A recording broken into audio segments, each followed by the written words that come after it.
Welcome to Step Into the Pivot.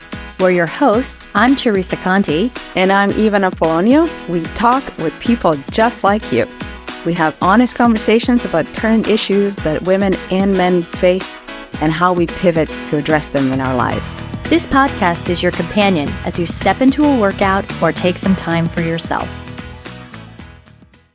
Hello, everybody, and welcome to this week's episode of Step Into the Pivot. Thank you again for joining us. And today we have Dave Wan with us. So, Dave, we really appreciate you being here to tell your story. So, thank you. Thank you so much for having me. I am super pumped to have a great conversation with you too. Awesome.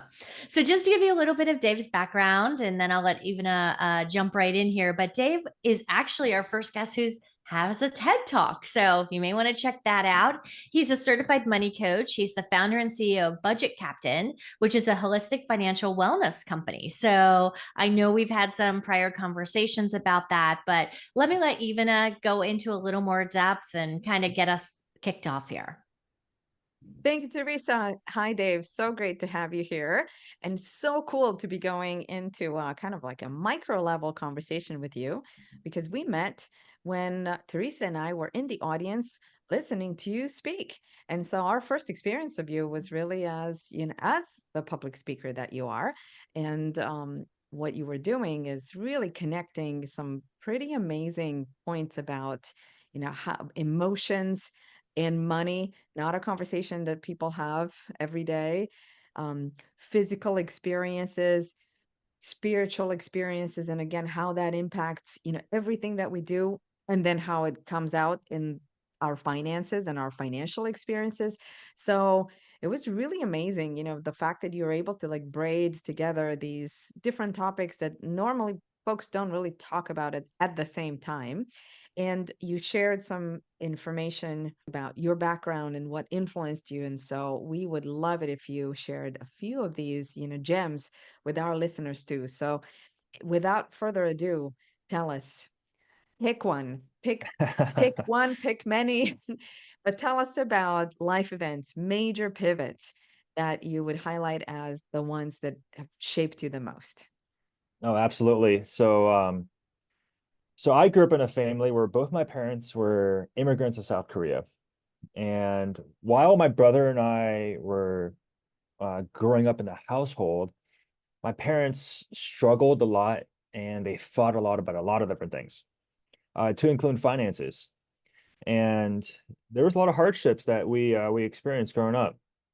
My parents went months without being able to pay rent. Their credit card debt was 4x their pre-tax income. Right, over $100,000 credit card debt on $35,000 income. They also had 4 failed businesses, and we noticed all this during our early years.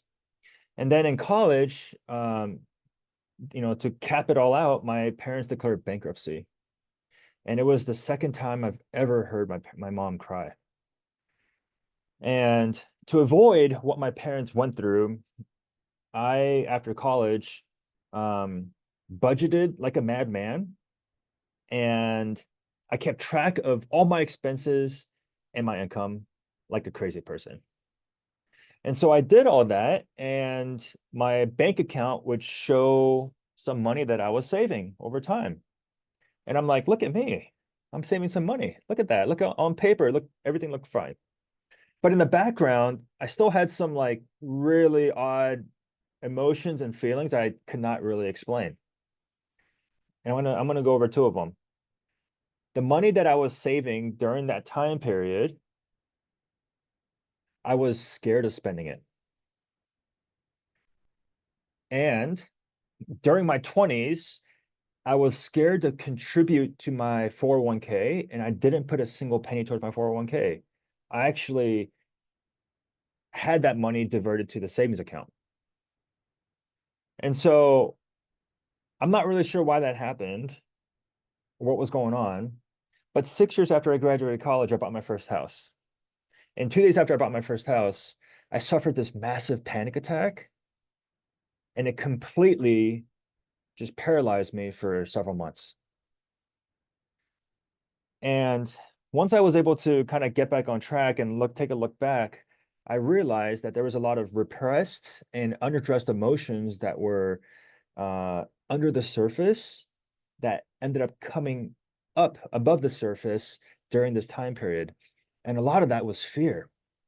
And I was able to connect the dots over a 6-year period. So from 2016 to 2022, I was able to connect the dots on why I was fearful, even though I was making the right logical, rational, and practical financial decisions, like saving money and buying a house at a really good time. Like, why was I struggling despite making these decisions? And it was all rooted in my upbringing. And a lot of those subconscious and deep rooted emotions ended up coming up above the surface. And that's when my life started to change. Yeah. So, I loved a lot of the things you said because I think a lot of us really deal with a lot of those, right? Like that whole upbringing thing. So, I think I've told the story about my husband. My husband had a very hard time with money because he grew up in a family that never had any, right? Like, and so then it's a whole different thing. And like me, I grew up in a house where my parents got divorced when I was 16. So I was clearly old enough to know what was going on. But that was a time, right? Because I'm older, that women did not even have credit in their name. Like that didn't Mm. change until the 70s. I mean, so my mom, when she was married to my dad originally, like nothing was in her name. Her name wasn't on the mortgage, her name wasn't on the cars, she had no credit. So when she left my dad and had this, right, it was a different conversation. And I love that it's totally true that we're bringing to light that some of that really comes from where our upbringing came from, right? Like Mhm. absolutely that flows through, and you have to figure out how to make that work.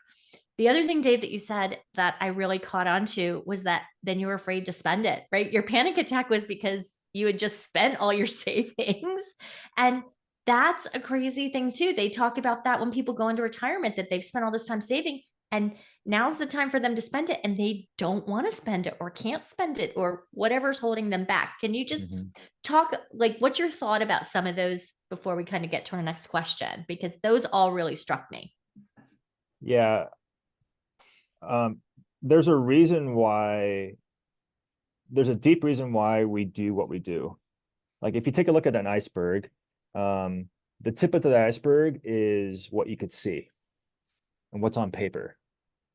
But what's below the surface is all the deep-rooted emotions, feelings, behaviors, past experiences, influences, all those things contribute to what you see above the surface. And so for me, if somebody is a saver, but they are scared of spending it, I think, by the way, I think saving and spending are both really good things, but also really bad things. One of the popular uh, money personality questions out there, which I'm not a fan of, but like it's out there, is are you a saver or a spender? And somebody will be like, well, I'm a saver or I'm a spender. And I think when you ask that question, it's implied that one is good and the other is bad. And I actually think both are good, but both could be bad. So what's more important than the action itself is the emotion that is driving that action. So if you're saving out of a unhealthy emotion like fear of running out, fear of the unknown, your spending habit is also going to be the same way. Mm-hmm. So what's the point of saving all this money? Like I was on track to save all this money if I did not take a new trajectory. But let's say I saved all this money from college and I had millions of dollars in the bank, let's say $3 million in the bank, and now I'm 65 years old and I could just turn the light switch on and start spending with freedom. I don't think that's freedom. I don't think freedom is determined by how much money you have. I think emotional freedom and being able to have that emotional health is more important than the number itself. Um, so there's a reason why that's happening. And I think it's important to understand what that reason is, because if you don't, then that reason is going to reappear in other areas in your life. Absolutely. I love the way you said that for sure. That's totally true. Even though, were you going to say something there? I was going to ask you a question, Dave. So I completely agree with you. One of the ways in which I talk about this is, I would say, like, when people ask some of these questions about, like, is this a good idea? Is this a good idea? It depends. It depends on what's running underneath it. And there is no formula. Sometimes saving is a fantastic idea. Sometimes spending is a fantastic idea. You're also Hmm. speaking into the notion that, money is energy. Energy likes to be moving, and it Hmm. needs to be exchanged, and it has to flow. And sometimes that means that it sits somewhere for a while, but healthily, and then it leaves and then it comes back. And it's, that kind of a movement. And I'm wondering, thinking about, what you've shared with us in advance as we were like prepping a little bit, you've had many revelations and they've had to do with your mental health, emotional health, and wellness in general. Can we test it out here right for right this minute? Tell us, what do you now think or understand you were telling yourself in that moment when you were, so you had the major spend happen, you were able to afford it. You had put everything in place to really, like, do it wisely and with discernment, and for all intents and purposes you were doing the right thing by your circumstances. And yet there was the panic attack. Sounds to me like you might have been scaring yourself with some thinking that you may have been, as you mentioned, rooted from those, like, childhood experiences, that you may have been sort of like stepping into a certain narrative, or, telling yourself a story about what was going on. Can you tell us, I mean, any revelations you've had about what that would have been, like, very specifically? I have a couple that I could kind of allude to. Some these thoughts were completely irrational, but these were real thoughts that were going on in my head. And even though those thoughts were completely irrational, my brain took them as real threats, even though they were not real. So a couple thoughts that were going through my head. I bought a house in Colorado Springs for $314,000. I mean, okay, fast forward many years later, I ended up selling it for like 550 or 560, right? So looking back, I'm like, that was a really great decision from 2016. But during that time, I thought, okay, what if this house goes from 314 to 200, and then I have to sell this house, and now I'm $100,000 in debt, and how do I pay off this debt? And you just go down that stream of thought.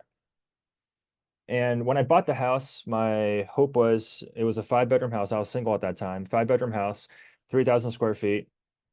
Like, why do I need a house that big? But I don't know why. But I did it anyways. And I'm like, I'm gonna fill this place up with other guys that could live there and they could pay me rent and da da da da da. Oh, that never happened.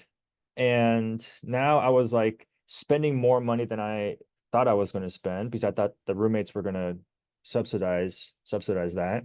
That didn't happen. So more money was coming out of my bank account. Um, I also had a lot of space in the house, and I thought, um, I need to fill this place up and furnish it, because what if people come to my house and they see that it's an empty house, and what are they going to think? Is Dave like not able to afford these things? And so propping up that image was also part of the deal. And so all these thoughts and stories, especially the home price thing, my parents used to always think worst case scenario, and that really crippled them to making a decision when I was growing up. And so my parents never bought a house, they never owned a house, um, until way later. But growing up, it was always worst case scenario. And because of that, like, no decision was ever made. And I subconsciously made an agreement to adopt that into my own life. And that was my thought process for almost everything, and to include my home purchase. This could have been like me at the altar with my wife trying to get married. I could have freaked out, or I could have freaked out in other situations. It just happened to be right when I bought the house. So those are like the few thoughts that I had in my mind that caused a lot of fear. And I have not shared this, but I actually listed my house back in the market 2 weeks after I closed. I wanted to run away from it. I wanted to run Yeah. away from that fear. And I thought moving into, and my plan was to sell the house and move into a 1 bedroom apartment where I'm cozier in this, I feel cozier in this like smaller space, which was what I was used to. But what I was doing is I was running away from fear. Yeah. I wasn't trying to make a rational or logical decision. But And a lot of us run away from fear. Like we don't take that risk, right? Because we're so afraid. And and I get that sometimes you have to be cautious, but there's a difference between being cautious and being just downright afraid of taking the risk and turning the other direction. The fact that you listed your house again 2 weeks after you bought it is huge. I mean, and that's I'm so true. thankful that nobody bought it, because it forced me to live through my experiences. So the Right. time, it forced me to live through, like, okay, I need to figure this out. And it took me, I had no roadmap, I had no blueprint to follow. It was me over the next 6 years trying to figure this out. And I thought, why am I feeling this way? Why am I so freaked out about it? And then I started to make hardline connections to my past. And I'm like, oh, this is what's causing me financial stress. It's not the money itself. It's all these experiences and emotions that Mhm. are reappearing from my upbringing. Yeah. And then I looked around me and I thought, holy crap, everybody's going through this, but it just looks different. And you could fill in the blanks for everybody and their own unique experiences, but this is mine. So you could remove house and put a line right there. You could remove Oh, all these other things and put a line right there, and a lot of people could fill in their own whatever, and the sentence would still flow. yeah. And that's when my pivot and more, or my awakening happened. It was the the sum total of all these experiences just coming together, and the light bulb just went off in my head. And life doesn't have a roadmap, right? We take risks every day and everything. I mean, getting married is a risk, having a baby is a risk, buying a house is a risk, like all those kind of things. So it's really very the fact that you'll talk about that and bring that to light for some people, I think is really awesome. So thank you for sharing that for sure. Even I'm sure you have something to add here. So why don't you do that before we get to our last I question? just wanted to say that I am thinking about how wonderful it is that your house is now really full, Dave. And there is there could be use of for all the 5 rooms, right? Because you've got 2 little ones, one on the way. You're wonderful, wonderful family life, just effervescence bubbling. And we were chatting about that as we were, starting to record. So I just wanted to kind of spoiler alert for our listeners. Dave's house is full and He filled up, and well, he didn't quite fill up all 5 bedrooms, but he filled right. up, he's in the process of filling up bedroom 4. So for sure. All right, Dave. So let's go to our very last question. That's what we ask all of our guests. So, how is this big life event a pivot, a step forward? Right? What's your ultimate thought process about that? I kind of alluded to it earlier, but once I started to realize that, oh my goodness, like everybody says to budget your money, choose the right investments, make sure you spend less than you make. And even though I was doing all that, I still felt stressed. And so now that I've had an understanding of why I was stressed, I then looked around me, and then I realized that this was everybody else's problem as well. So moving forward, I said, okay, well, how do I solve this problem? And I've been on a journey to solve that problem. And in order to be on a journey and follow and be on a straight path somewhere, you need a vision. And it took some time for me to come up with a vision statement, but I had to be very clear on what that vision statement was. And my vision statement is, I want to help people achieve emotional freedom first, which is not an absence of emotion, but um, a being able to release the emotional anchor that's holding them back, so that way they could experience true financial freedom. That is my vision. And the mission are the steps I'm going to take to get there. So moving forward, I said, okay, how am I going to achieve this vision? And my vision is literally for every person in this world, every corner of the earth.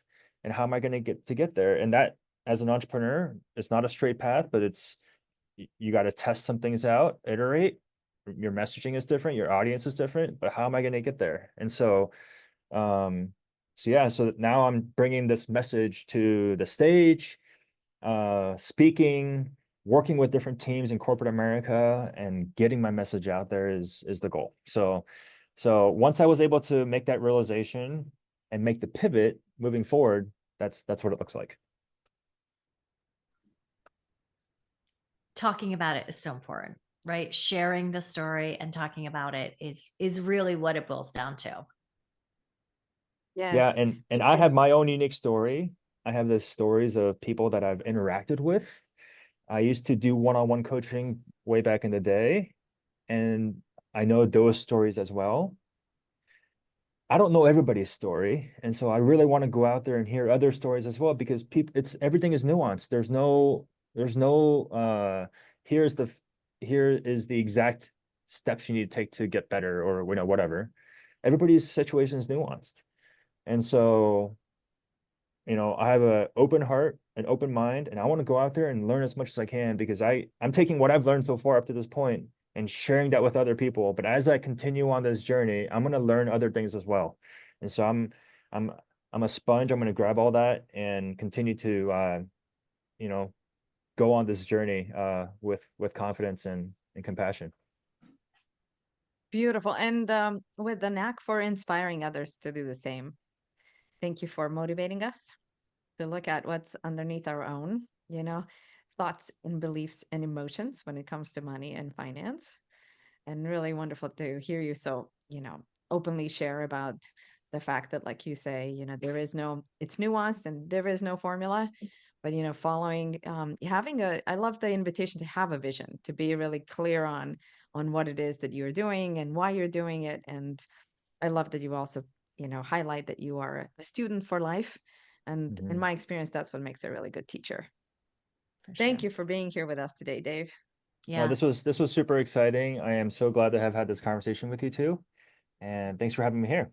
Thank you, Dave. We really appreciate you being here, sharing your story. Such a great story. Money is such a personal thing, but it's something that we have to deal with every single day. So really appreciate that. Really happy to have you here and have the connection with you.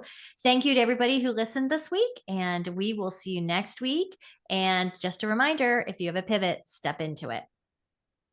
Thank you so much for joining us on this episode of Step Into the Pivot. We hope you found inspiration and valuable insights from our conversation. Remember, life is a series of pivots, and it's in those moments of change that we truly grow.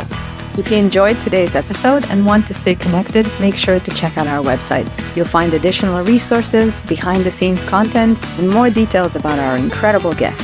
We love hearing from listeners, so reach out with your thoughts, questions, or your own pivot stories. To keep the conversation going, be sure to follow us on social media. We're on LinkedIn and Instagram, where we share updates, quotes, and engage with our amazing community. If you haven't already, please subscribe, rate, and leave a review. Your feedback makes a difference, and it helps us bring you meaningful conversations. We're signing off, reminding you that every pivot is a step forward. Take care, and we'll catch you on the next episode of Step Into the Pivot.